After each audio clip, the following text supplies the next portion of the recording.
మీరు as a రైటర్గా అయితే చాలా వరకు బుక్స్ అనేది రాశారు.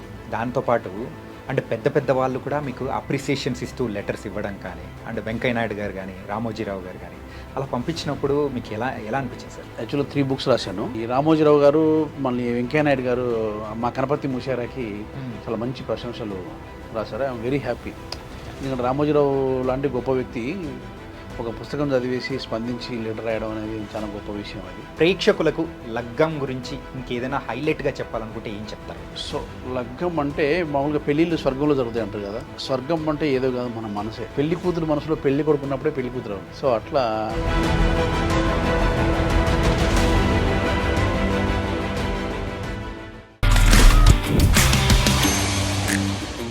Hi guys, welcome to I dream. నేను మీ చాణక్య. లగ్గం మూవీ అని వినగానే మీకు అందరికీ ఏమనిపించింది? లగ్గం అనేటప్పటికీ తెలంగాణ వాళ్ళకి అందరికీ బాగా తెలుసు పెళ్ళి.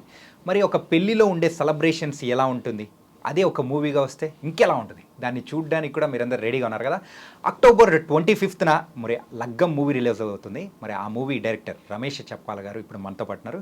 మరి ఆ మూవీ విశేషాలు ఏంటో ఆయన తెలుసు. Hi sir. హాయ్ అండి. హాయ్ చాణక్య. ఎలా ఉన్నారు సార్? ఫైన్ అండి. ఓ, ఫేస్లో మాత్రం మంచి కాన్ఫిడెన్స్ స్మైల్ కనిపిస్తుంది. లగ్గం ఎలా వచ్చింది? లగ్గం సో వెరీ సాటిస్ఫాక్షన్గా ఉన్నాము. సో అవుట్పుట్ పట్ల October 25న సినిమా రిలీజ్ చేయబోతున్నాం. అంటే మనం చూసాం రీసెంట్గానే సుధీర్ బాబు గారితో కూడా టైటిల్ అనౌన్స్ కూడా ఏమంటారు రిలీజ్ డేట్ అనౌన్స్ చేశారు. అవును, October 25th అని. సో ఇది మనకి October 25న సురేష్ ప్రొడక్షన్స్, ఏషియన్ సినిమాస్ కలిసి సినిమాని విడుదల చేస్తున్నాయి. So happy. కాన్ఫిడెన్స్ కూడా కనిపిస్తూ ఉంది. పండగ అయిపోయిన తర్వాత మరో ఒక పెళ్లి పండగతో రాబోతూ ఉన్నారు. అవును. తెలంగాణ స్టైల్లో ఒక పెళ్లిని చూపించబోతున్నారా? అంటే ఆ టైటిల్ చూస్తే అలాగే అనిపిస్తుంది. లగ్గం ఎలా అనిపిస్తుంది? సో లగ్గం అంటే ఇక మనకి తెలంగాణలో పెళ్ళిని లగ్గం అంటారు. సో ఇప్పుడు లగ్గం అని అంటే ఏంటంటే ఒక అబ్బాయి అమ్మాయి మాట ముచ్చట దగ్గర నుంచి మొదలెట్టుకుంటే, ఆ సంబంధం మ్యాచ్ ఫిక్స్ అయిన దగ్గర నుంచి మొదలెట్టేసి పెళ్ళై అప్పగింతలు చేసి వెళ్ళిపోయే వరకు అనేక విషయాలు ఉంటాయి. అవును. ఒక్కొక్క ప్రాంతంలో ఒక్కొక్క రకం ఉంటాయి. కాకపోతే డిఫరెంట్ ఇప్పుడు రాయలసీమకి వెళ్తే ఒకలా ఉంటాయి, ఆంధ్రాలో ఒకలా ఉంటాయి. అంతా పెళ్ళే. ఒక పెళ్ళి అంటే ఒక అబ్బాయి అమ్మాయి, ఒక 2 కుటుంబాలు కలవడం, ఒక అబ్బాయి అమ్మాయి ఒకటి అవ్వడం. సో కానీ డిఫరెంట్గా ఉంటాయి. ఈ లగ్గం ఏంటంటే తెలంగాణ నేపథ్యంలో జరిగే తెలుగు సినిమా. ఓకే. సో ఇక్కడ తెలంగాణ లగ్గంలో జరిగే అన్ని ఈవెంట్స్, అన్ని సాంప్రదాయాలు, సంస్కృతి అంతా కళ్ళగట్టినట్టుగా చూపించబోతున్నా. Nice sir. And teaser release అయిన తర్వాత కూడా అరే ఇది ఒక ఫ్యామిలీ మూవీ రా బై అని చెప్పేసి ప్రతి ఒక్కరు అనుకునేలా కూడా మీరు రిలీజ్ చేశారు. అండ్ దాంతోపాటు స్టార్ క్యాస్ట్ని కూడా చాలామందిని కూడా తీసుకున్నారు. మెయిన్గా వాళ్ళని ఒప్పించడానికి కానీ మీ ఏ పాయింట్స్ చెప్పి మీరు ఒప్పించగలిగారు? సో లగ్గం సినిమా చేద్దాం అనుకున్నప్పుడు ఏంటంటే, సో ఇంతకుముందు ప్రీవియస్గా నేను చేసిన భీమదేవరపల్లి బ్రాంచ్ ఏంటంటే కొత్త వాళ్ళతోని అంత అంటే ఒక లోకల్ ఆర్టిస్టులతోని వీళ్ళతో చేశాను, ఒక ఆర్గానిక్గా చేశాను. సో ఈసారి ఏంటంటే కొంచెము ఎస్టాబ్లిష్ ఆర్టిస్టులతో చేద్దాం అని అనుకున్నప్పుడు ఏంటంటే, సో ఇక లగ్గం అంటేనే ఫుల్ కలర్ఫుల్గా ఉంటుంది జనాలు కావాలని. సో ఒక్కొక్కరు ఎవరు బాగుంటారు, ఫాదర్ క్యారెక్టర్ ఎవరు బాగుంటారు, ఇదేంటి అని ఒక లిస్ట్ అవుట్ చేసుకొని రాజేంద్ర ప్రసాద్ గారు, రఘుబాబు, ఎల్బి శ్రీరాము, సప్తగిరి, రచరవి ఇట్లా వీళ్ళందరినీ ఏంటంటే వాళ్ళకి క్యారెక్టర్స్ చెప్పి కన్విన్స్ చేసి చేశాను. రాజేంద్ర ప్రసాద్ గారు అయితే ఫస్ట్ కథ వినగానే హక్ చేసుకున్నాడు. ఓకే. చాలా మంచి క్యారెక్టర్, నాకు కొన్ని రోజుల తర్వాత మళ్ళీ ఒక 10 years గుర్తుండిపోయే రోల్ అవుతుంది ఇదని తను హ్యాపీగా ఫీల్ అయ్యారు. సో అందులో రాజేంద్ర ప్రసాద్ గారు ఏంటంటే హీరోయిన్ ఫాదరు, తన కూతురుకు మంచి జీవితం ఇవ్వాలని తపన పడే ఒక తండ్రి పాత్ర. 250 సినిమాలు చేసిన నాకు ఇప్పటివరకు ఆ పాత్ర అనేది ఇంకా ఇప్పటివరకు నేను చేయలేదు. సో ఇది అందరూ బాగా కనెక్ట్ అవుతారు జనాల్లో, ఎందుకంటే ప్రతి తండ్రి అదే కోరుకుంటాడు, తన కూతురికి మంచి జీవితం ఇవ్వాలి, మంచి సంబంధం ఇవ్వాలి, మంచి పెళ్లి కొడుకుని తీసుకురావాలంటాడు. సో అట్లా తపన పడే క్యారెక్టర్ ఇది. రేపు పొద్దున సినిమాలో కూడా అందరూ ఐడెంటిటీ దొరుకుతుంది ఆ రోల్తో. సో అది ఒక మంచి విషయం అవుతుంది. ఆడపిల్లలు ఉన్న తండ్రి ఎలా అయితే ఉంటాడో మన రాజేంద్ర ప్రసాద్ కూడా అలాగే ఉంటారు. అవునవును. ఓకే. అండ్ మీకు రాజేంద్ర ప్రసాద్ గారికి ఉన్న అనుబంధం అనేది ఇప్పటిది కాదు కదా సార్? మీ శ్రేయోభిలాషి టైం నుంచి ఇదైంది. సో శ్రేయోభిలాషి జర్నీలోనే ఏంటంటే నా డైలాగ్ రైటింగు ఇక నేనే ఎక్స్ప్లెయిన్ చేసేవాడిని తనకి.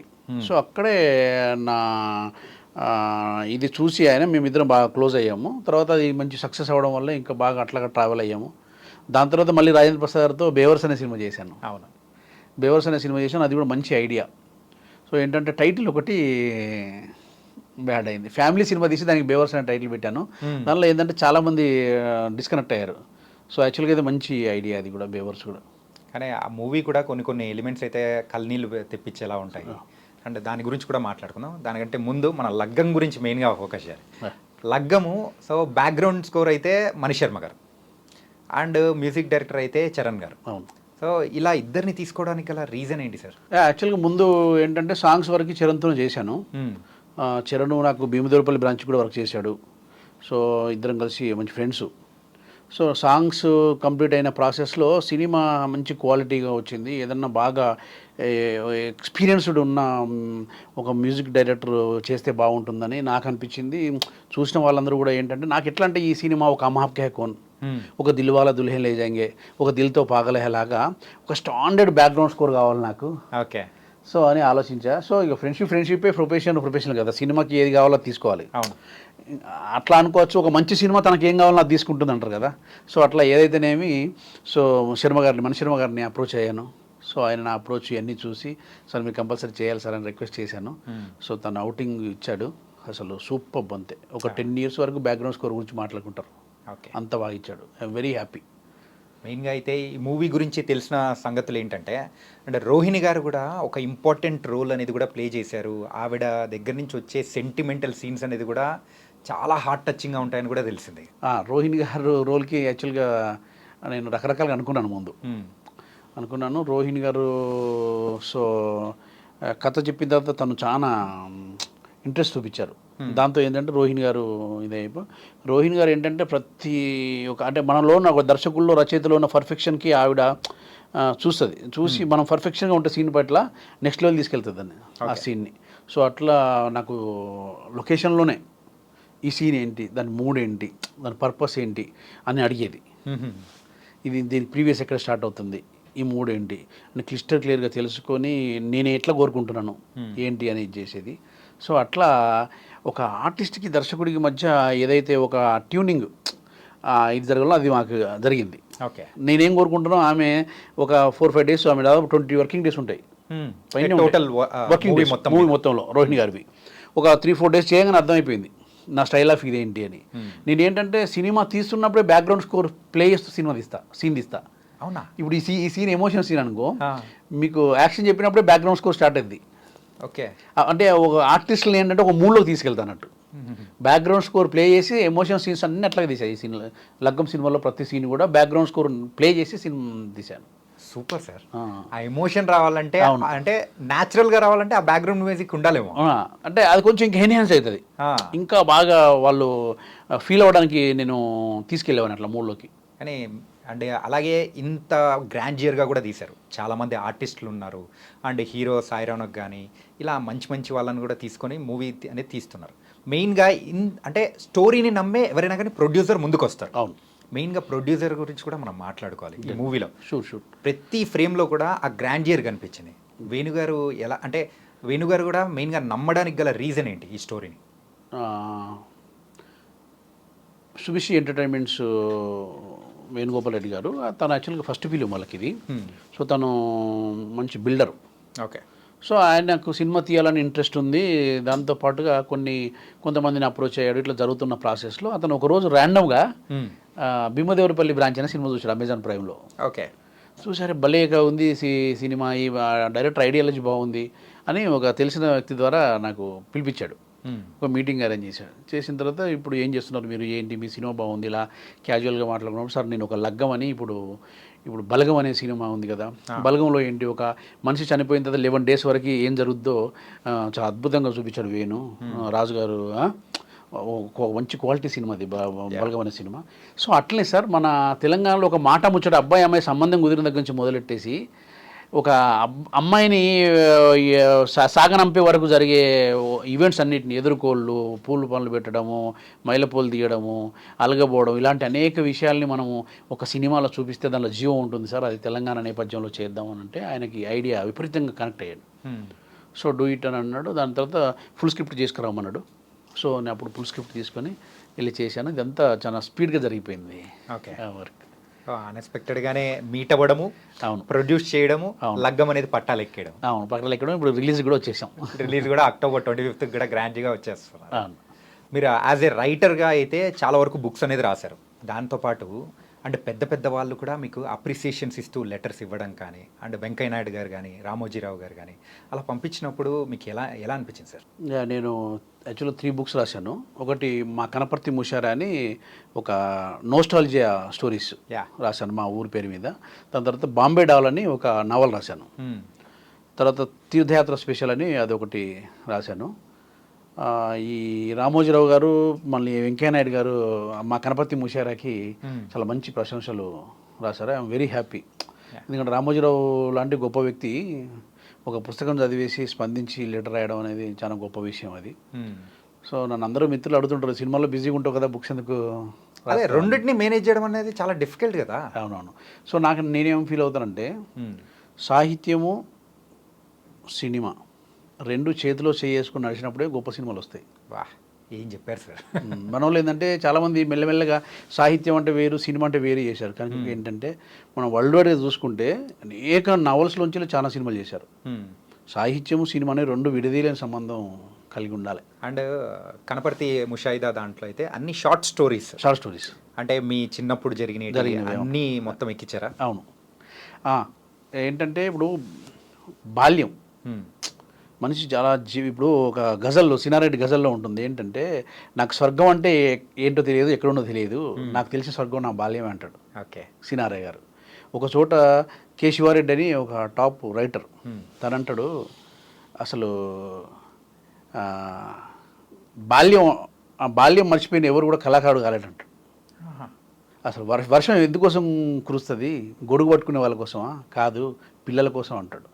సో అట్లా ఏంటంటే బాల్యం అనేది నాకు చాలా, నా ఊరు నా బాల్యం నాకు చాలా ఇష్టం. సో అందుకే నా బాల్యంకి సంబంధించిన కథలన్నీ నోస్టాలజియా మా కనపర్తి ముషారా రాశాను. ఇప్పుడు దాని పార్ట్ 2 కూడా నెక్స్ట్ మంత్ రాబోతుంది. కథల మండువా అని నెక్స్ట్ మంత్ రిలీజ్ అవుతుంది అది బుక్. కానీ సార్ మీరైతే సాహిత్యము సినిమా అనేది రెండు చేతులు పట్టుకొని నడిస్తేనే అది వస్తుందని చెప్పి అంటే దర్శకుడికి మామూలుగా నేను ఏంటంటే రైటర్ కానీ డైరెక్టర్ కానీ సాహిత్య జ్ఞానం, సంగీత జ్ఞానం, ఇంగిత జ్ఞానం ఈ 3 ఉండాలి. ఓకే. సో అవి ఉంటే మంచి దర్శకుడిగా కూడా ముందుకెళ్ళగలుగుతారు. మీకు సంగీత జ్ఞానం ఉంది, సో అన్ని రంగాల్లో కానీ సో మీరు ముందుకెళ్తూ ఉన్నారు. మెయిన్గా మీ సంగీత జ్ఞానం గురించి నేను ఒకటి చెప్పాలనుకుంటున్నాను. మీరు ఫస్ట్ డైరెక్ట్ చేసిన మూవీ బేవర్స్. మరి ఆ బేవర్స్ మూవీలో ఒక సాంగ్ నా చిట్టి తల్లి అనే సాంగ్, తల్లి తల్లి నా తల్లి తల్లి నా చిట్టి తల్లి అని, ఇప్పటికీ అదైతే ఎక్కడైనా కానీ సో కొంచెం సెంటిమెంటల్గా వచ్చే కూతురు సాంగ్ను లేకపోతే తల్లి సాంగ్ను రిఫరెన్స్ తీసుకోవాలంటే ఆ సాంగ్ని తీసుకొని అందరూ రీల్స్ చేస్తూ ఉన్నారు. అవును. అలాంటివి మీరు చేసినప్పుడు ఎలా అనిపించింది? అది దానికి మ్యూజిక్ డైరెక్టర్ సునీల్ కశ్యప్. ఆ కథ రాసుకున్నప్పుడు ఆ సన్నివేశం దగ్గర నాకు చాలా సార్లు కళ్ళు నీళ్ళు వచ్చాయి. సో ఇక్కడ ఏంటంటే ఇది సన్నివేశంలో కాకుండా ఒక సాంగ్లో చెప్పుదామని అనుకున్నాను. సో నాకు ఆ సాంగ్కు నాకు ప్రేరణ కలిగించింది ఏంటంటే రఘువరన్ బీటెక్లో అమ్మ అమ్మ సాంగ్. ఓకే.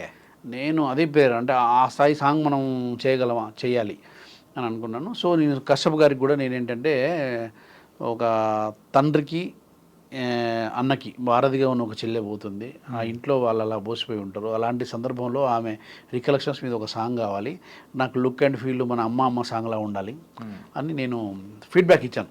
ఓకే. సో ఇచ్చాక ఒకరోజు ఒక 10 days తర్వాత 15 days తర్వాత కశ్యప్ గారు ఫోన్ చేశారు, సార్ రండి మీ సాంగ్ రెడీ అయిందని. వెళ్ళాను. సో ఫస్ట్ ఇంకోటి వేరే వినిపించారు, ఇది కాదు. ఓకే. వేరే వర్షన్, వేరే ఇంకొకటి. అది నాకు ఎందుకో ఇది కాదు నేను కోరుకునేది, ఇంకేదో కావాలంటే లేదు బాగుంటుంది చూడండి మీరు ఇది అన్నాడు. లేదు వేరే కావాలన్నాను.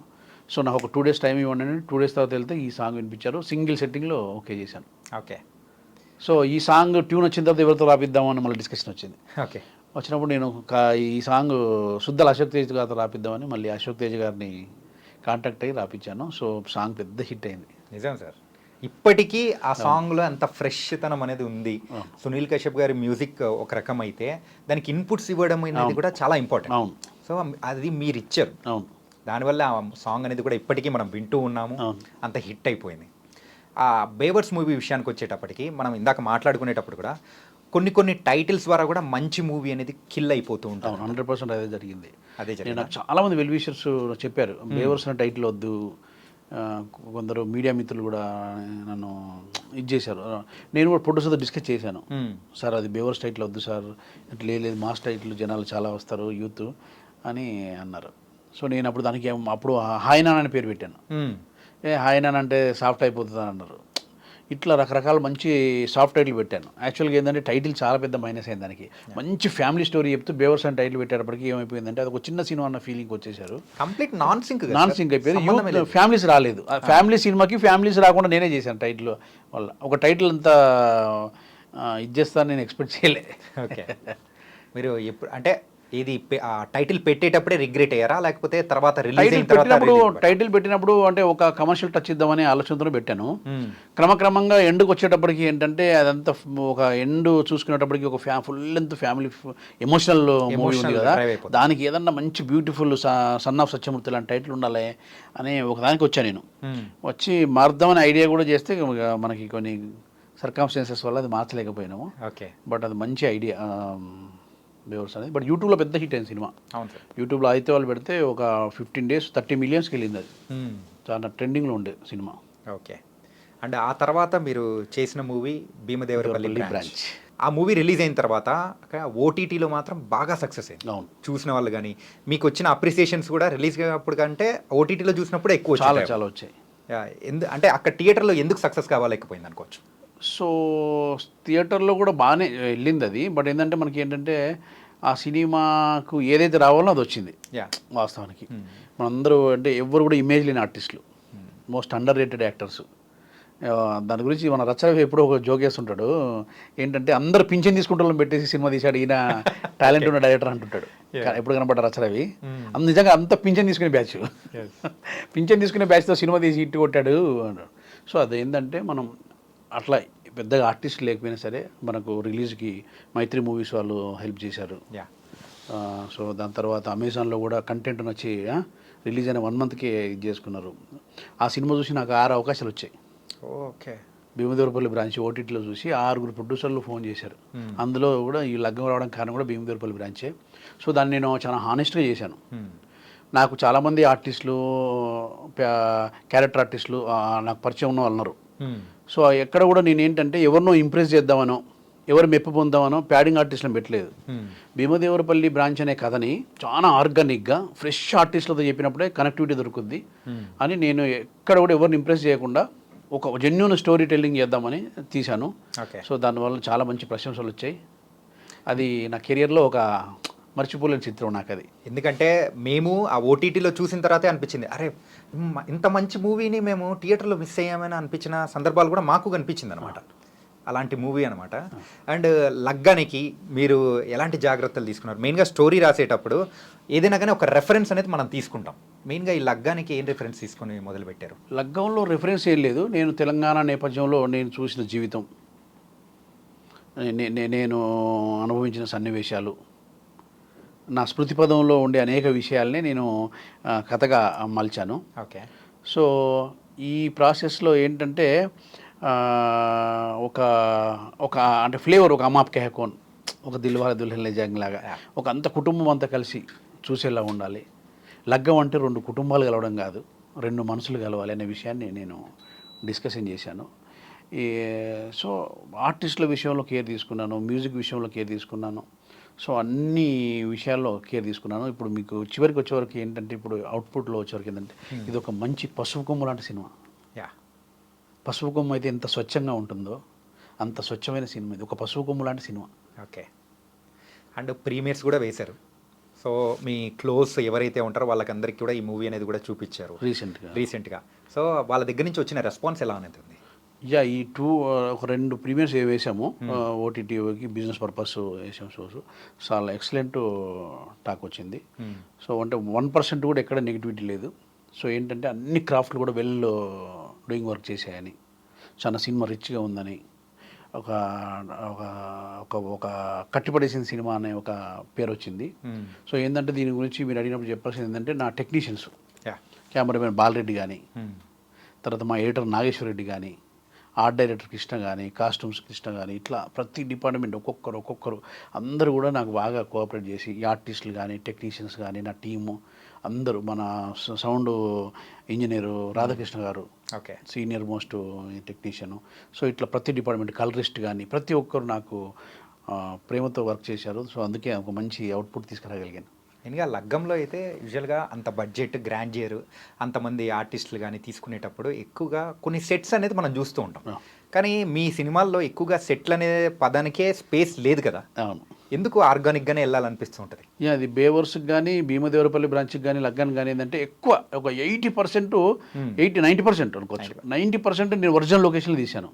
నాకు ఎందుకంటే ఒరిజినల్ లొకేషన్లో ఉండే ఆ లైవ్నెస్, ఆ బ్యూటీ నాకు నచ్చుతుంది. యాక్చువల్గా ఏంటి, మన కథ ఎక్కడ నడుస్తుంది, కథ అనేది లొకేషన్లో జరుగుతుంది. ఆ లొకేషన్ అనేది ఇంపాక్ట్ చూపించాలి. ఈ మనం రెగ్యులర్ సెట్ అయితే కొంతమంది మనకు తెలిసిపోద్ది, సెట్ వేసారా ఇదైనా తెలిసిపోద్ది, డిస్కనెక్ట్ అవుతారు. సో అందుకోసం నేను ఎక్కువ కొంచెం ఒరిజినాలిటీ ఉంటే బాగుంటుంది అనే ఫీలింగ్తో ఇది చేస్తాను. సో లగ్గని కూడా మీకు అన్ని కూడా లొకేషన్స్ ఒరిజినల్ లైవ్ లొకేషన్స్, ఆ పెళ్లి సెటప్ కూడా నీకు ఒరిజినల్ వచ్చేలాగా, నిజంగా పెళ్లి జరిగితే ఎలా ఉంటుంది అట్లా చేశాను తప్ప ఒక ఈవెంట్ వాళ్ళు చేసిన పెళ్ళిలా కాకుండా మీ ఇంట్లో జరిగే లగ్గంలాగా ఇది చేశాను. సో ప్రతి ఒక్కరు కూడా ఇది వాళ్ళ ఇంటి లగ్గంలా ఫీల్ అవుతారు. సడన్గా ఈ మూవీ మీరు టీజర్ లాంచ్ అప్పుడు కూడా ఒక్కసారిగా ప్రేక్షకుల అటెన్షన్ అనేది కూడా మీరు గ్రాప్ చేశారు సార్. ఏంటంటే ఆ టీజర్ లాంచ్ అప్పుడు కూడా అందరూ వెళ్ళే టైప్లో కాకుండా మీరు డిఫరెంట్గా ప్రమోషన్ అనేది మొదలెట్టారు. ఏంటంటే సన్నాయితో కానీ అండ్ తోరణాలు కట్టించేసి ఒక పెళ్ళికి వస్తున్నామా లేకపోతే ఈవెంట్కి వస్తున్నామా అని అనిపించింది మాకైతే. ఈ ఐడియా ఎవరిది సార్? ఈ ఐడియా నాదే. అవునా? Super sir. సో టీజర్ చేద్దాం అనుకుంటే ఎక్కడ చేద్దాం, టీజర్ దసపల్లా ఇట్లా మాట్లాడుకుని ఏదన్నా, అంటే నేను ఏమాలోచిస్తా అంటే ఒక పని చేస్తున్నప్పుడు దాన్ని ఇంకొంచెం అట్రాక్షన్తో అంటే జనాల్లోకి వెళ్ళేలా చేస్తే బెటర్ కదా, మనది లగ్గం కాబట్టి దీనికి కొంచెం లగ్గం ఫ్లేవర్ ఇద్దాం అనుకున్నప్పుడు సన్నాయి మేళం పెట్టడం కానీ, మీరు అన్నట్టు బంతి పూలు ఇది కానీ, అరిటాకులు, మామిడి తోరణాలు, వచ్చిన గెస్టును సన్నాయి మేళంతో తీసుకెళ్ళడం కానీ, ఇట్లా మీకంతా పెళ్ళి ఫ్లేవర్ ఇచ్చాను. సో దానివల్ల ఒక బ్యూటీ యాడ్ అయ్యిద్దని ఇది చేశాను. ఏంటంటే నేను ఓన్లీ ఇండస్ట్రీ పీపుల్ వరకే మాట్లాడుకుంటారేమో అనుకున్నా, కానీ ఆ తర్వాత బయట కొంతమంది నార్మల్ పీపుల్ కూడా దీని గురించి మాట్లాడుకుంటుంటే హ్యాపీ అనిపించింది. హ్యాపీ కదా, డిఫరెంట్గా ఈ ప్రమోషన్స్ని ప్లాన్ చేశారు మీరు అని. అవునవును. ఇంకా మంచి మంచి ప్లానింగ్స్ ఉన్నాయి పబ్లిసిటీ విషయంలో, ఇంకా ఫస్ట్ నుంచి స్టార్ట్ చేస్తాం. Super sir. మొత్తానికైతే ఒక డిఫరెంట్ మూవీని కూడా మా ముందుకు తీసుకురాబోతూ ఉన్నారు. అండ్ ప్రేక్షకులకు లగ్గం గురించి ఇంకేదైనా హైలైట్గా చెప్పాలనుకుంటే ఏం చెప్తారు మీరు? సో లగ్గం అంటే మామూలుగా పెళ్ళిళ్ళు స్వర్గంలో జరుగుతాయి అంటారు కదా. అవును. స్వర్గం అంటే ఏదో కాదు, మన మనసే స్వర్గం. మనము పెళ్ళి కుదిరిస్తే పెళ్లి కూతురు కాదు, మామూలుగా మనం రెండు కుటుంబాలు మాట్లాడేసుకొని పెళ్లి కుదుర్చుకుంటాయి. పెళ్లి కుదిర్చేంత మాత్రాన పెళ్లి కూతురు కాదు, పెళ్లి కూతురు మనసులో పెళ్లి కొడుకున్నప్పుడే పెళ్లి కూతురు అవుద్ది. సో అట్లా ఒక పెళ్లి తాలూకు గొప్పతనాన్ని, ఒక ఎన్ఆర్ఐస్, ఒక ప్రవాస భారతీయులు పడుతున్న ఒక దీన్ని, ఒక రైతు తాలూకు విషయాల్ని, ఇట్లా ఒక ఆడపిల్ల తండ్రి సంబంధించిన ఒక స్ట్రగుల్ని, ఇట్లా అనేక జనాలు ఈజీగా కనెక్ట్ అయ్యే అనేక అంశాలు ఈ లగ్గంలో ఉన్నాయి. సో అక్టోబర్ 28న అందరూ రండి. సో మీ సొంత పెళ్ళిలా ఫీల్ అవుతారు. ఇది మీ ఇంటి పెళ్ళి. Super sir. తెలంగాణ నేటివిటీతో వచ్చిన పెళ్లి మూవీస్ ఇప్పటి వరకు చాలా అరుదు, లేవు. అదే చాలా అరుదు. లేదు ఎక్కడో ఒక చోట ఎప్పుడైనా చిన్న ఎలిమెంట్ గానే చూస్తామేమో, కానీ సో కంప్లీట్ గా ఒక మూవీ అంతా కూడా అది తెలంగాణ స్టైల్లో ఉన్న మ్యారేజ్ ఎలా ఉంటుంది అనేది కూడా ఇప్పటి వరకు తెలుగు ప్రేక్షకులు చూడలేదు. చూపించబోతున్నాను, మీరు చూపించబోతున్నారు. నా ఇంటెన్షన్ కూడా మెయిన్ అదే. ఓకే. ఇప్పుడు మన వేణు బలగంలో ఎట్లాగైతే ఒక తెలంగాణ చావులో ఉండే ఆ కొట్లాటలు, ఆ గమ్మత్తు ఎంత బ్యూటిఫుల్గా పోర్ట్రేట్ చేశాడు. సో అట్లనే ఏంటంటే లగ్గంలో ఉండే విషయాన్ని కూడా ఇంతవరకు తెలంగాణ పెళ్ళిని ఎవరు ఇచ్చేయలేదు. ఒక మంచి కథని ఒక ట్రెడిషన్ నేపథ్యంలో, ఒక ఆచారం నేపథ్యంలో, ఒక సాంప్రదాయం నేపథ్యంలో చెప్పినప్పుడు అది గొప్ప సినిమా అవుద్దనే ఉద్దేశంతోనే తెలంగాణ పెళ్ళి ఇంతవరకు ఎవరు పోర్ట్రేట్ చేయలేదు సినిమాగా. కాబట్టి ఆ తెలంగాణ పెళ్ళి నేపథ్యంలో ఒక మంచి కథను డిస్కస్ చేశాను నేను. సో అదేంటంటే అందరికీ కూడా ఒక ఫ్రెష్ ఎక్స్పీరియన్స్ని ఇస్తుంది, ఒక మంచి ఫీలింగ్ని ఇస్తుంది. చాలామంది చూసిన ఇదే ఇక్కడ ఆంధ్ర సైడ్ కానీ రాయలసీమలు చూస్తారే భలే ఉన్నాయి వీళ్ళ సాంప్రదాయాల ఆచారాలు అనుకుంటారు. ఇక్కడ వాళ్ళు చూస్తే వాళ్ళ సొంత పెళ్ళి గుర్తొస్తుంది. ఇట్లా అందరు ప్రతి ఒక్కరు ప్రతి తెలుగు వాళ్ళు ప్రపంచవ్యాప్తంగా దీనికి కనెక్ట్ అవుతారు. సో ఆ కాన్ఫిడెన్స్ ఖచ్చితంగా ఉంది సార్. మాకు కూడా ఏంటంటే ప్రీమియర్స్ తర్వాత వచ్చిన రెస్పాన్స్ కానీ అండ్ బయట ఇండస్ట్రీలో మనం వినిపిస్తున్న టాక్ ప్రకారం అయితే లగ్గం ఖచ్చితంగా హిట్ అని మాత్రం అనిపిస్తుంది. Thank you so all the best and thank you so much sir. Thank you అండి, థ్యాంక్ యూ. తెలంగాణ నేటివిటీతో జరిగే పెళ్ళి ఎక్కడైనా మీరు చూసారా సినిమాల్లో? లేదు కదా. మరి అలాంటి మూవీ చూడాలంటే లగ్గం వచ్చేస్తుంది, రెడీ అయిపోండి. పండగ తర్వాత మరో పండగతో రాబోతుంది లగ్గం. సో మరో ఇంటర్వ్యూతో మళ్ళీ కలుద్దాం. అంతవరకు take care. This is your Chanakya.